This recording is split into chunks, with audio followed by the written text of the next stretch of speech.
이야, 눈이 움직이는 거 보니까 사과밭에도 드디어 봄이 오기는 오는가 봅니다.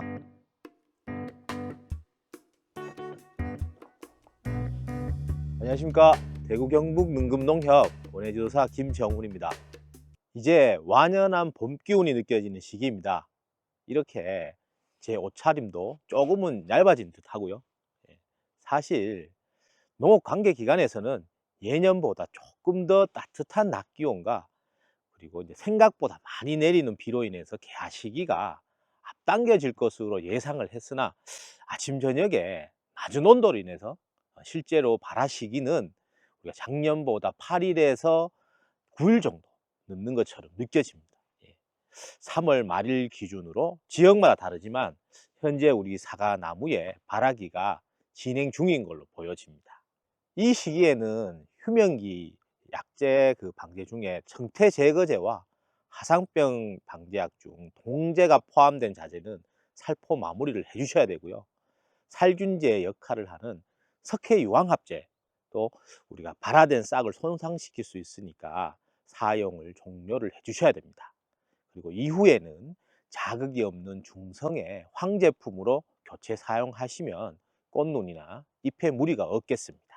특히 이 시기에는 통상적으로 낮 온도가 20도씨 내외를 웃돌기 때문에 유목기, 특히 5년 이하의 나무들은 나무좀 방제를 반드시 실시해 주셔야 됩니다.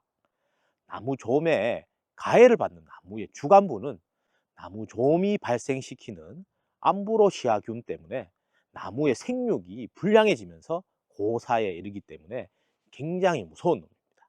예. 스미치온, 돌격대 등 침투성 유기인계 농약을 분무 살포해 주시고요. 5일에서 일주일 간격으로 2, 3회 정도 살포해 주시면 되겠습니다.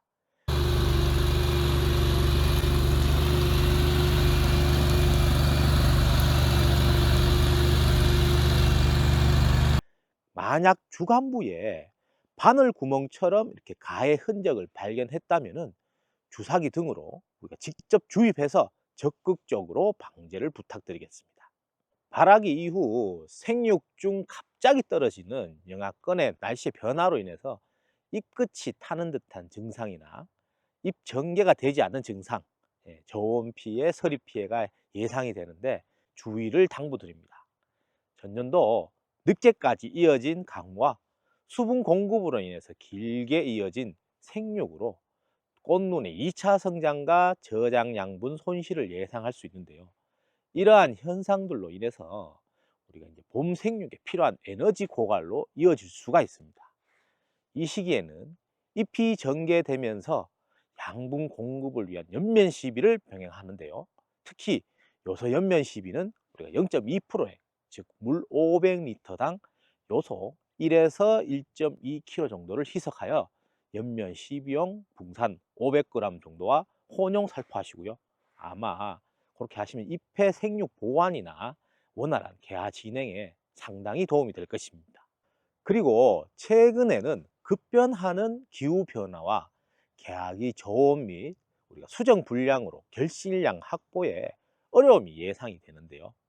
이러한 이유로 사과 관계 기관에서는 맹해 경감제 지원 사업을 실시하고 있습니다.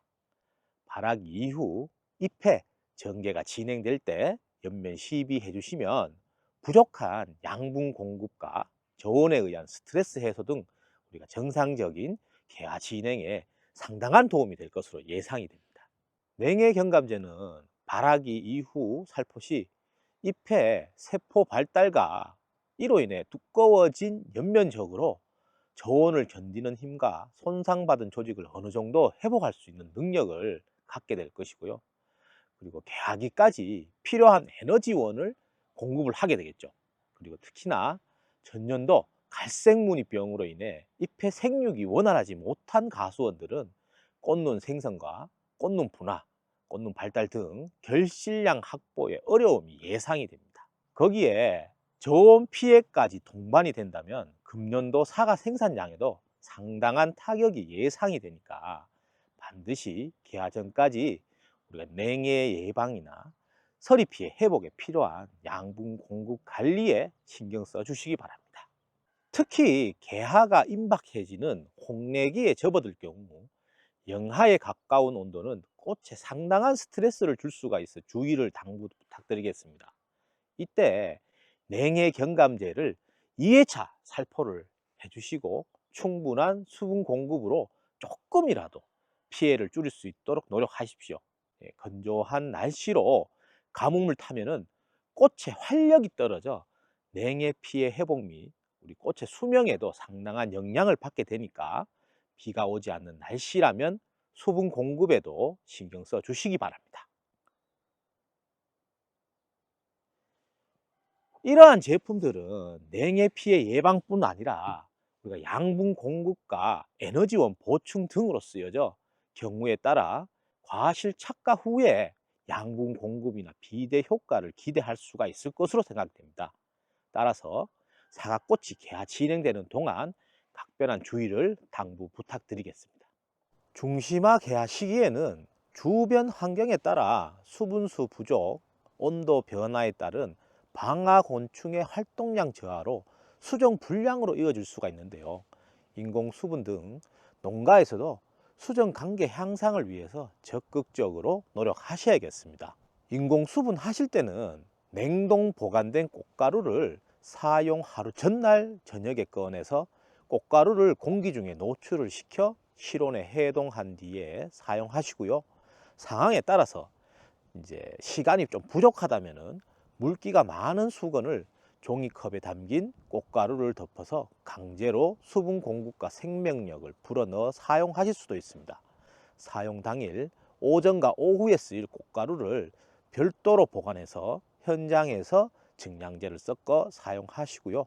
온도가 떨어지는 오전 일찍이나 오후 4시 이후는 가급적 수정력이 떨어질 수가 있으니까 사전에 작업을 그 전에 완료하시기 바랍니다.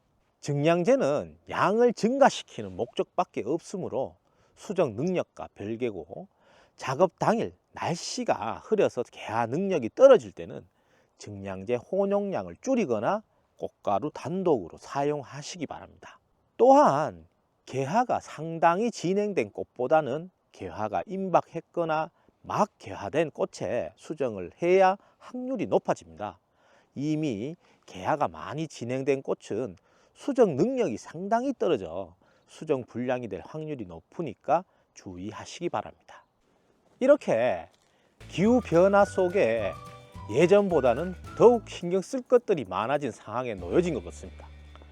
우리 농촌 사회에는 고령화로 농사 짓는 분들이 이제 어르신들이 대부분인데 예전에는 이렇게 하면은 괜찮았는데 지금은 뭐 너무 힘들다고 하소연하시는 분들이 제 주변에 상당수 계신데요.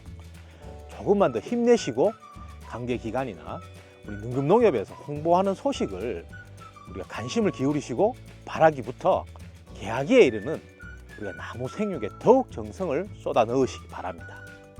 4월달 이후에는 우리가 가수원의 좋은 결과물을 우리가 주렁주렁 달리기를 기대하면서 다음 영상에서 유익한 정보를 갖고 찾아뵙도록 하겠습니다.